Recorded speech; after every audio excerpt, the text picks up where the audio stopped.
नमस्ते दोस्तों। आज मैं आपके साथ एक खास बात शेयर करने आई हूँ। किसान की शिकायत। प्लीज सब्सक्राइब @सीमा मुदगिल। नमस्ते, मैं सीमा मुदगिल हूँ। आज मैं आपको महात्मा बुद्ध की एक कहानी सुनाने जा रही हूँ जो एक किसान के दुखों से जुड़ी है। एक बार एक गांव में एक किसान अपने दुखों से बहुत परेशान था। किसी ने उसे बताया कि गौतम बुद्ध उसके सभी दुखों का समाधान कर सकते हैं। यह सुनकर वह बुद्ध के पास चला गया। किसान ने बुद्ध से कहा, हे महात्मा, मैं एक किसान हूँ। मेरी फसल कभी कभी बारिश न होने से बर्बाद हो जाती है। मेरी पत्नी कभी कभी मुझे परेशान करती है और मेरे बच्चे मेरी बात नहीं मानते, जिससे मुझे बहुत गुस्सा आता है। किसान ने अपने सारे दुख एक एक करके बुद्ध को बताए। गौतम बुद्ध शांतिपूर्वक उसकी बातें सुनते रहे। जब किसान के पास बताने के लिए कोई समस्या नहीं बची तो वह चुप हो गया और बुद्ध के जवाब का इंतजार करने लगा। लेकिन बुद्ध ने कुछ नहीं कहा।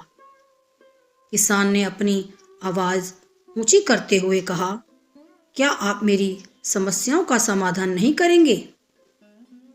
बुद्ध ने उत्तर दिया, मैं तुम्हारी कोई सहायता नहीं कर सकता। किसान को अपने कानों पर विश्वास नहीं हुआ।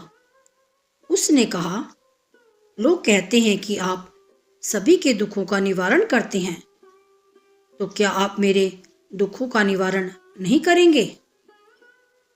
बुद्ध ने कहा, सभी के जीवन में कठिनाइयां होती हैं।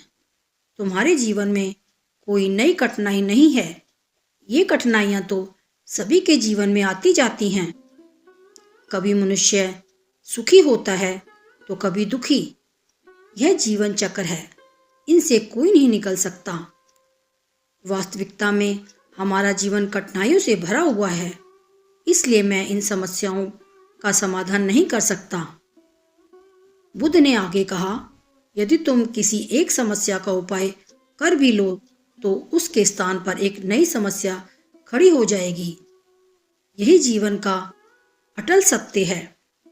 यह सुनकर किसान क्रोधित हो गया और जाने लगा।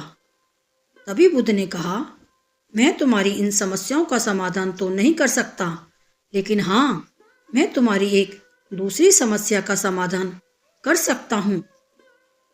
किसान ने आश्चर्य से पूछा, इन समस्याओं के अलावा दूसरी समस्या, भला यह कौन सी समस्या है? बुद्ध ने कहा, वह यह कि तुम नहीं चाहते कि तुम्हारे जीवन में कोई समस्या हो। इसी समस्या के कारण ही दूसरी कई समस्याओं का जन्म हुआ है। तुम इस बात को स्वीकार कर लो कि सभी के जीवन में समस्याएं होती हैं, कठिनाइयां होती हैं।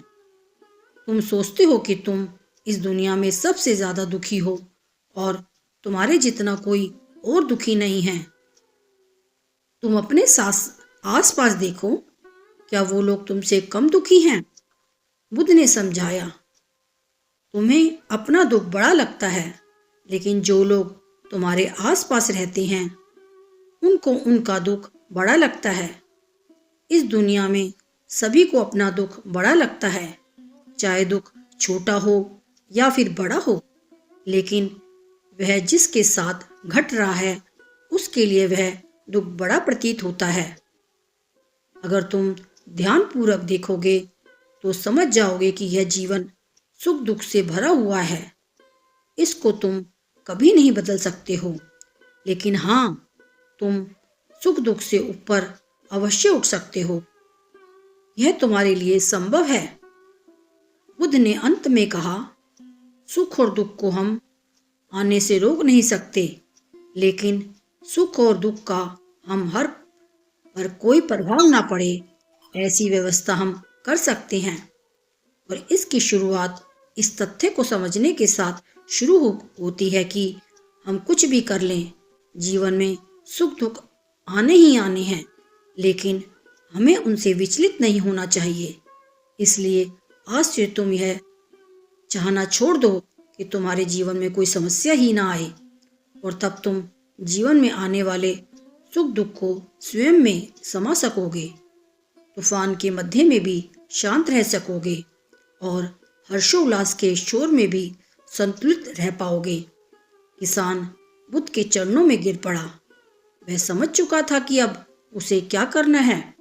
मित्रों, यह जीवन सुख दुख से भरा हुआ है। ऐसे में यह सोचना गलत है कि दुख कभी आए ही नहीं। इस कहानी में भगवान बुद्ध द्वारा कही गई बातें हमें दुख से घबराने या सुख में अत्यंत उत्साहित होने की जगह एक संतुलित जीवन जीने का संदेश देती है। आपसे निवेदन है कि कृपया हमारे चैनल @सीमा मुदगिल को लाइक और सब्सक्राइब कीजिए और नई नई कहानियाँ पढ़िए, देखिए और सुनिए।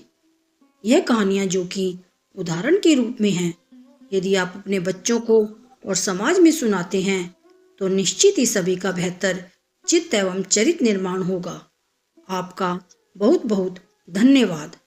आपकी सेवा में सीमा मुदगिल।